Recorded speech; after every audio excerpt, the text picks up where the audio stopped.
Happen all the time. Should be happening. Hey, Mark. Why am I right? Wait, No. We got that fight coming up. You gotta beat it, bro. You got that fight coming up.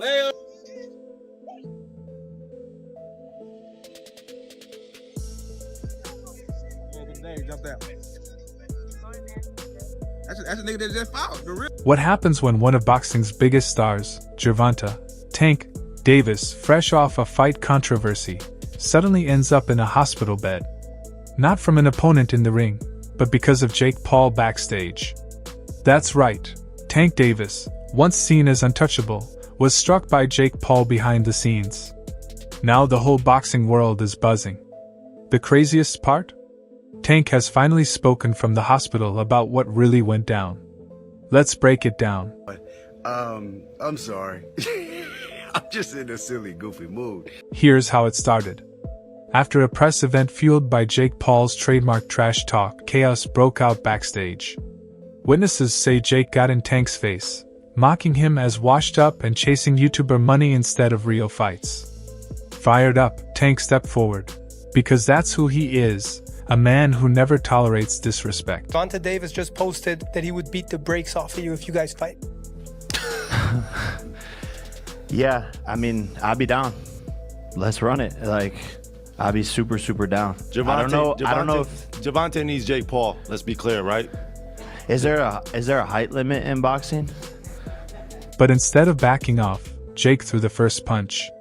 It wasn't meant to be caught on camera, yet leaked footage shows his right hand landing clean on Tank.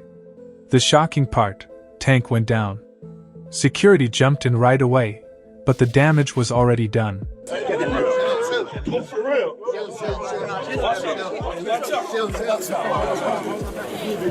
Tank was rushed to the hospital, where doctors tested him for possible concussion symptoms. That's when the shocking news hit. Gervonta, Tank Davis had been hospitalized by Jake Paul before they even set foot in the ring.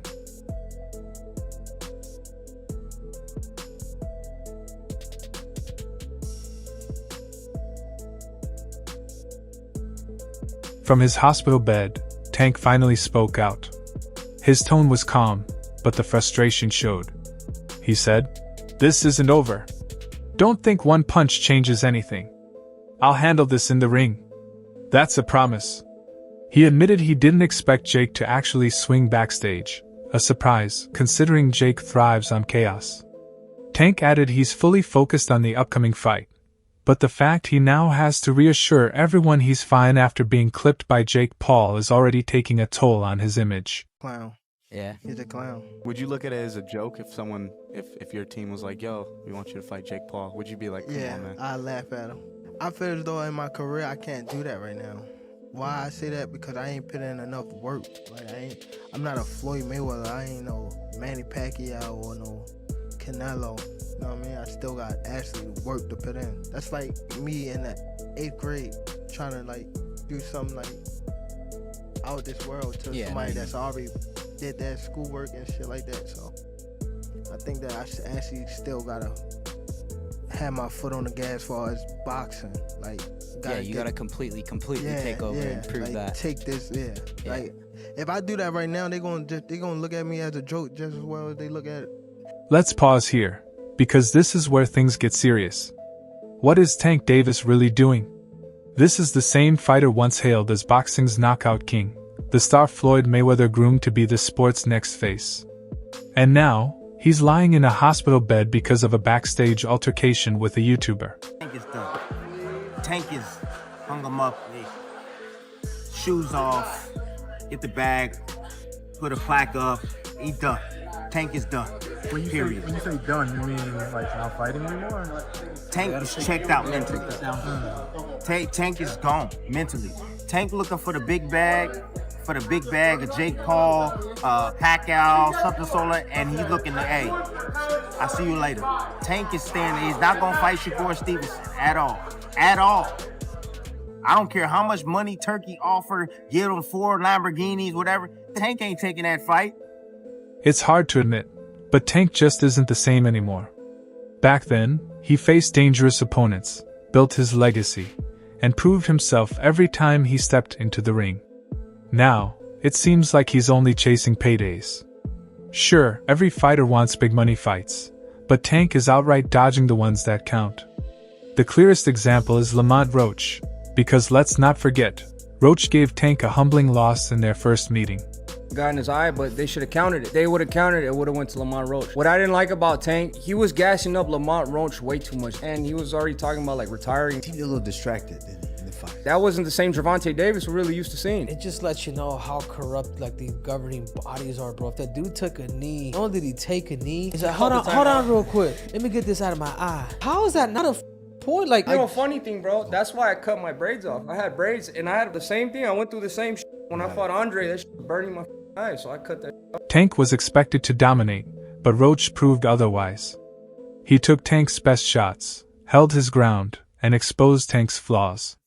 That fight left Tank's ego bruised, and fans instantly started demanding a rematch. What do you have to do to create enough separation where this don't happen again? Whew, that's a good question. It's gonna be based on my training camp. I have to push myself a little harder if that didn't get me the win. And I have room. I definitely have room.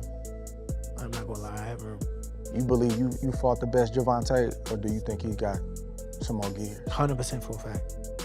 I think he might have some more gears, but I fought the best Gervonta that night.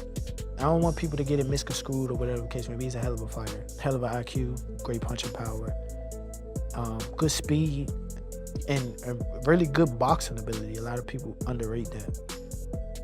Don't think because of what I did, y'all think y'all can just go in there and think y'all can have the same night, you know what I'm saying, or do the same thing. He still will go upside your head and crack you, and you know what I'm saying, you might end up on the floor. Everybody not built the same, and that's what people getting messed up. He did a whole lot of things that was good in that fight, a whole lot. And I'm telling you right now, if he wasn't as good of a fighter as he was, that would have been, you know what I'm saying? I would have steamrolled him. Don't get that misconstrued. He's still the guy he is. It's just he ran into a guy that's on the same level. That was the perfect storyline for Tank, a chance at redemption. The only way to erase that loss was to face Roach again and finish him convincingly. A knockout win would have silenced the critics, rebuilt his legacy, and put him back in the conversation as one of boxing's greats. See, what I like about Tank is Tank brings something different. You know, back in the days, everybody had something. Muhammad Ali was a mover boxer, George was a puncher, Ernest Shavers was a puncher. Everybody had something they brought to the table. Larry Holmes had a jab. Mike Weaver had overhand right, you know what I'm saying? Everybody has something. That division now is full, and Tank having to be the knockout guy of the division. He the one with the main knockout power. Garcia has it too, but Tank got that real knockout power that, like, if Tank hit one of them clean, usually they gonna have a problem. So it's like, I like Tank. Every now and then, I think when he knows he can beat somebody, he probably don't lock in as hard, but I think when they bring challenges, he locks in. Yeah, he fights to the level of his competition. Yes, he was doing that a lot. And he gotta be careful of that. 2 fights ago, he was really doing that. You feel me? So you gotta be careful of that, because if you come in and think somebody is not at your level and you underestimate them, it can get you beat. So that's the only thing I think you gotta be careful of. Other than that, Tank is a really good fighter. But instead, he walked away from it completely. No rematch, no redemption, no chance to prove himself against the man who exposed him. Tank chose Jake Paul instead. So, obviously, didn't materialize. Was the next one Tank? Yeah. Yeah, I mean, that was on the 1 yard line as well, but he has to rematch, Lamont Roach. He wants to get that back. And then we'll be back in discussions with Mr. Gervonta. But, man, this is the nature of boxing. You have massive fights on the 1 yard line and things just fall through. As you're watching, he was a gigantic favorite, and this is on the heels of the Canelo thing. Are you like, what the fuck is going on here? I don't know, though, because I never really thought Tank was that good. It would just take the right fighter to pick him apart, to be honest. Someone who had high activity and wasn't afraid of his power. So I always saw so many holes in his game. So to me, it wasn't that surprising that someone finally gave him some good work. If you do fight, what weight would it be at? 195. Oh, wow. So he would go all the way from 40 to 95? Yeah, I mean, it would be an exhibition. Okay. But and so what does that mean? Is that 3-minute rounds? Yeah, 10 3-minute rounds. And when you say exhibition, like, what are the restrictions on that? No restrictions, just the fact that like we couldn't actually get it professionally sanctioned. Okay. Is that still of interest to you? Like, if he wins the rematch and you beat Julio, is that of great interest to you later this year? For sure. Exactly. Here's the real kicker. Fighting Jake Paul does nothing for Tank's legacy. This isn't the matchup fans want, and every pro in the sport knows it. World, and another fight that Jake Paul just booked for his joke of a career against a 65-plus smaller guy than him in Gervonta Davis. Jake Paul is a circus sideshow for low IQ incels. Nobody should be falling for this carny bullshit about him being a real fighter. Gervonta is a million times better than him, so he has to handicap Gervonta's skill by being a giant lab rat with a 65-plus weight advantage over him. This is a joke. This is a mockery to the sport of fighting. You know, the best are supposed to fight the best. Why is he fighting a guy that's, you know, in his last fight, Mike Tyson, who, you know, he's got a 40-year age gap between them? You know, why are you fighting a guy that should be in line for, you know, the early bird special, not fighting in a boxing ring, and Mike Tyson? Now you're fighting a guy who is, you know, tiny. He's a 130-pound fighter. You fight in the 210, 220 weight range. So, you know, this is another joke in Jake Paul's career. You know, he claims to want to be a real fighter, but, you know, he's not taking the real steps to be real fighters and fighting, you know, top 10 guys and fighting the best guys in the world. You know, he fights, you know, these circus sideshows against guys that have no business being in there against him. So, you know, I guess this is the state of boxing. It's dead. UFC took over, and, you know, this is what you get now. You get this YouTuber who, you know, is on Lizzie McGuire, and he wants to claim to be a real fighter, but he doesn't want to fight real fighters. So, you know, I think it's ironic, though. Why would he hire a lawyer to sue people that say that his fights are fixed if they weren't, allegedly? So, I don't know. It's kind of weird. You guys do the math. Let me know what you think in the comments below. Shakur Stevenson was even more direct, calling the fight disrespectful to boxing. He said if Tank really wanted to prove himself, he should be facing him, not a YouTuber. It's kind of weird, because Jake Paul is extremely bigger than Tank. And I mean, but with it being exhibition, makes sense. It's fine. He got a big name that he's going to be fighting. But I mean, it really makes no sense because he's going to be weighing over 200 and some pounds. Tank's going to probably be weighing maybe at the most 147, 150. So I don't even understand why the fight is happening. Mike Perry put it bluntly, saying Tank just isn't the same fighter anymore, that he doesn't love boxing like he once did. What do you think about the rumors that Tank and Jake fight? Man, Tank disrespectful to the sport if he choose that over fighting with me. I'm the best fighter in the sport. I've been telling him that, and he called cap on it. So if you gonna call cap and say I'm not who I say I am, come prove me. I think it's dangerous for him to go back in there and fight Lamont. I think Lamont is a hell of a fighter. I can see that going left. So he better be on his A game. And Nate Diaz didn't hold back either, calling the fight strange and questioning why anyone would agree to a matchup with such a big weight difference in the first place. Tank has a lot of skill, but I don't think he's the same Tank that we saw the most incredible knockouts. We saw him, I mean, Lamont Roach performed great. They went to draw, and, you know, I just don't know. And Tank walked away. I don't know if he loves it enough to beat a guy who outweighs him by 80 to 100 pounds. Not everyone criticized it, though. Rolando Raleigh Romero defended Tank, saying, "You can't really blame a fighter for chasing the paycheck. In his eyes, Tank deserves a pass for choosing money over legacy." Gervonta is a great boxer, but he ain't gonna be. So you got Jake Paul by knockout, or? No, I don't got anybody, but I don't think he's just too small. It just. I don't want to beat up somebody that small. I don't want to, you know what I'm saying? What do you think of the fight? I don't want to lose to somebody that. There's no point in the fight. It's a great fight, actually. You think I'm it's not a good hating fight? on the fight, but I think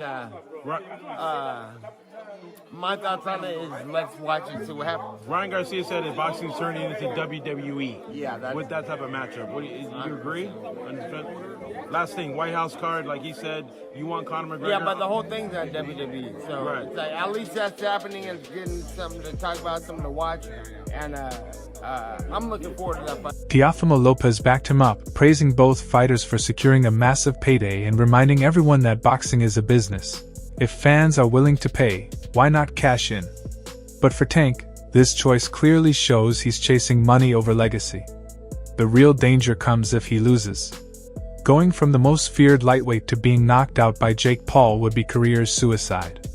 With Tank a natural 135-pounder and Jake walking around near 200, even meeting in the middle means Tank is basically fighting a heavyweight. It's not just a mismatch, it's dangerous. And while fans may only see the spectacle of Tank Davis versus Jake Paul, if Jake uses that size advantage and lands like he did backstage, it could end with Tank, a pound-for-pound star, getting slept by a YouTuber.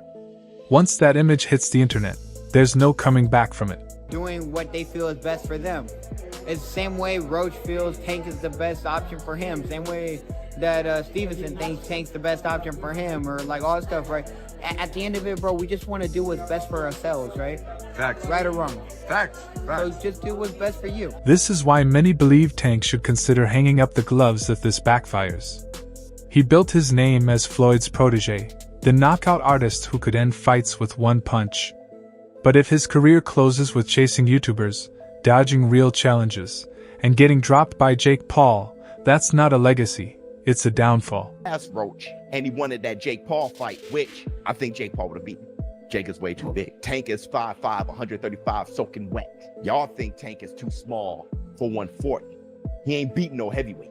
I'm not joking. I don't think he would have hurt Jake. He would have to jump up to reach him. I don't think he would have hurt him. I tell you this, it would have gone the distance, and people would have been laughing their asses off, and it wouldn't have been good for Tank's brand. I tell you that. That fight would have went the distance. Soon as 5'5" Tank is looking at a 6'2", 6'3" Jake Paul, y'all would have been like, hold, wait a second. And Jake Paul be on spread out paws with that arm out and stepping back. And bro, I'm telling you, bro. I'm telling you. But that's a cap. Fine. We'll never get to fight anyway. So let's not forget the feud between Jake Paul and Gervonta, Tank Davis. This rivalry didn't just appear overnight. It's been building for some time.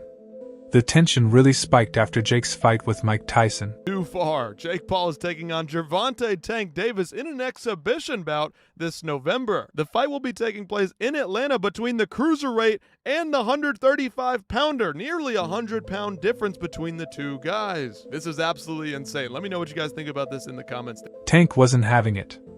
To him, Jake was disrespecting a 60-year-old legend just to boost his own image. He saw it as Jake trying to ride the legacy of a man who helped shape the sport. Tank made it clear he wasn't impressed. He was furious. From that moment on, the tension between them only escalated. It's okay to call Jake Paul a boxer. The only reason why I say that is because he do be in the gym. He's working on stuff. The fight that he fought Mike Tyson, I don't think he should have fought Mike Tyson because of who Mike Tyson is and the age. And he said that he didn't try to knock him out. Yes, you did. You just couldn't get the knockout. He tried to knock him out. That's all for today's video. If you enjoyed it, don't forget to like, subscribe, and hit the bell icon so you never miss an upload. Share your thoughts in the comments, and stay tuned. We'll see you in the next one.